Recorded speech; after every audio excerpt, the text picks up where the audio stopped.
Gary, let me come to you. But before I ask my question, I mean, you look at Lewis Hamilton's stats, and from 2021, after he, unfortunately lost that final race, in 2022, he had 22 starts, 0 wins, 0 pole positions, 9 times he finished on the podium. 2023, he finished third in the championship. He recorded a number of 21 starts, no wins, 1 pole position, 6 podiums. In 2024, 24 starts, 2 wins, no pole position, 5 podium finishes. And that was when he actually won his 9th home race, the British Grand Prix. Now, in 2025, a lot of people expected him to kick on from there with Team Mercedes, but he decided to swap.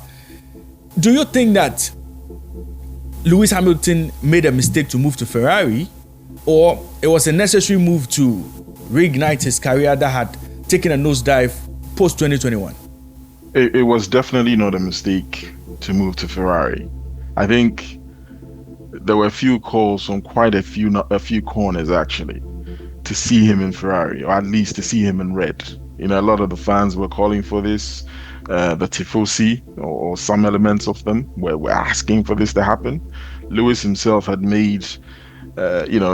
hadn't hidden the fact, even from Toto and Mercedes, that he was a huge fan of Ferrari and would ideally love to drive for them someday. So his dream came true. I don't think that's in any kind of doubt. But the question as to his struggles now, and I think, David has touched on a few things about his history and legacy and everything else.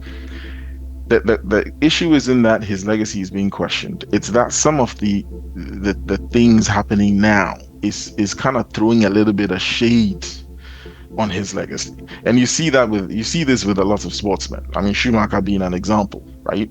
If you're going to compare Lewis to anybody, probably Schumacher is the best person to make that comparison with. Schumacher came back, he wasn't himself. And Schumacher himself wasn't perfect. He had his flaws like everybody else, and some of the antics that he would pull. A lot of people would say it wasn't necessary. And I think I'm trying to be as objective as I can with Lewis and say, yes, the guy is brilliant. I think he's been a force like we've never seen in Formula One. But the question is, where is he going wrong? And is he able to see when he is making a mistake or where he is going wrong? Now, I say this because you look over to the likes of Max Verstappen, and how often do you see them making mistakes? It's very rare. Now, you could argue that, they say genius and madness are just different sides of the same coin. Maybe his brilliance and ability to overstep the limit is what causes him to maybe make the odd mistake every now and again. But I think Lewis needs to just probably take a slight step back and be more methodical, perhaps. And I'm not suggesting that he isn't. I'm just speaking from the outside looking in, that he needs to do something different. Clearly, whatever he's been doing at Mercedes isn't working here. The car is too different, maybe. His style and the Ferrari doesn't quite gel. Whatever the situation is, I mean, I would go as far as to suggest that he needs to take the next 2 races and just start from the pit lane if he needs to. Just keep tweaking the car until you get the best possible setup that you can then carry as a baseline from track to track. I'll tell you who does this really well: Russell. Russell apparently very rarely changes the car in any kind of drastic way. He has a baseline setup that suits his traction, his preference of driving, for having very good traction and carrying a high minimum speed around corners. And he takes this base setup to almost every race he goes to and makes small tweaks to adjust to the quirks of the track. Lewis, on the other hand, will literally tear up the script and typically start from scratch and try all the permutations and combinations to try and get some edge. And often it goes wrong. So I don't know, maybe he needs to, after all the achievements and everything else, he perhaps needs to look around him and see from, the various teammates he's had and advice I'm sure he's being given as to, what do I do differently? Because clearly what he's doing now isn't working. And what's the definition of madness? Keep doing the same thing, expecting a different result.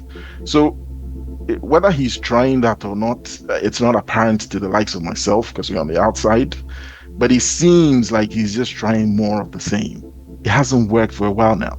Maybe he needs to try something else. Kwabena, I would ask you the same question. You know, that decision to twist rather than stick to Mercedes, do you think it was a gamble that Lewis Hamilton should have avoided? It was a hit for Ferrari, it was a hit for Lewis.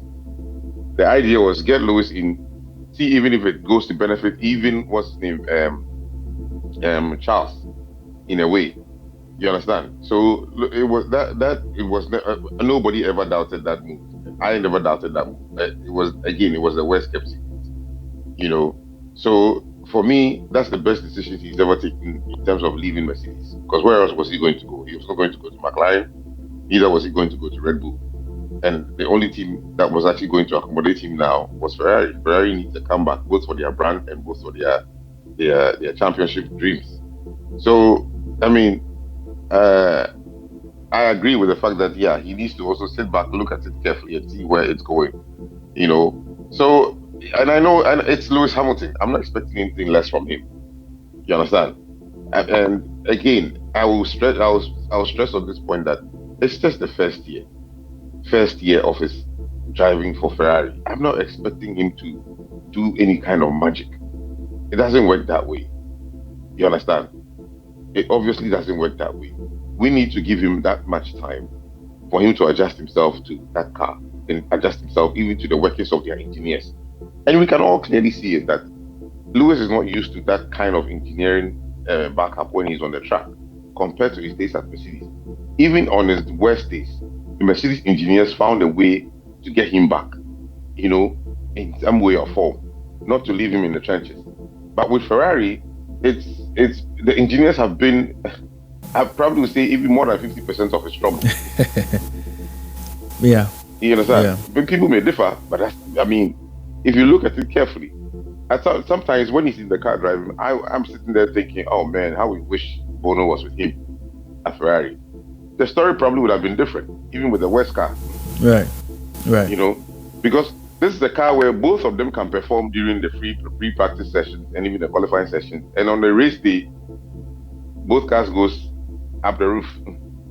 You know, so I will keep saying that let's just give him the time. This was the best decision for him.